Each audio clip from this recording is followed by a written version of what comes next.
दोस्तों एक छोटी सी कहानी है, इसको बड़े ध्यान से सुनना।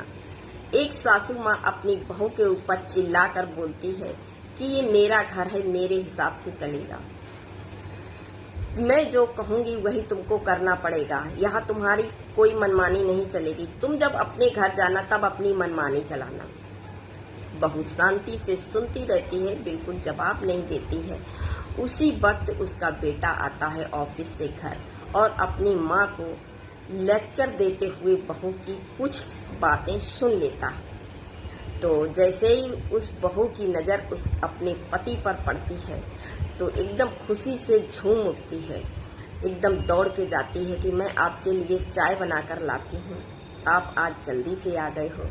और पति तुरंत उसको रोक लेता है पत्नी को कि नहीं, मैं आज चाय नहीं पीऊँगा, आप जल्दी से पैकिंग कर लीजिएगा, 1 हफ्ते का हमें समय मिला है और मैंने एक रूम देखा है रेंट पर, हम दोनों को उसी रूम में शिफ्ट होना है।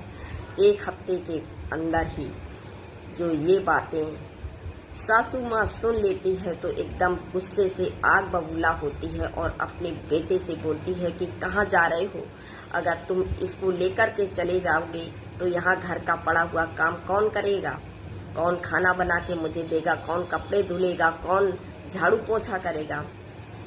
वो बेटा बोलता है कि माँ मैं शादी करके लाया हूँ, ये कोई इस घर की नौकरानी नहीं लाया हूँ, मेरा घर है लेकिन मेरी पत्नी का घर नहीं है, मैं रह सकता हूँ लेकिन मेरी पत्नी कहाँ रहेगी, मैं जो कर रहा हूँ ये गलत नहीं है, मेरी पत्नी को जहाँ सुकून मिलेगा, जहाँ इसकी मनमानी चलेगी, मैं वहीं पर इसको लेकर के रहूँगा।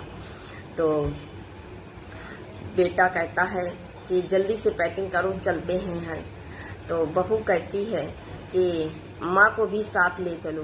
बेटा कहता है जब माँ अपने घर में तुमको जगह नहीं दे रही है तो मैं तुम्हारी सासू माँ को क्यों ले चलूँ। तो बेटा कहता है कि जब मैं शादी करके लाया हूँ ये मेरे पीछे आई है, जब मैं इस घर में इसको इज्जत ना दिला सकूँ तो मेरा घर में रहना ही व्यर्थ है, ये घर तुम्ही को माँ मुबारक हो और मैं अपनी पत्नी को लेकर के रेंट पे रह लूँगी।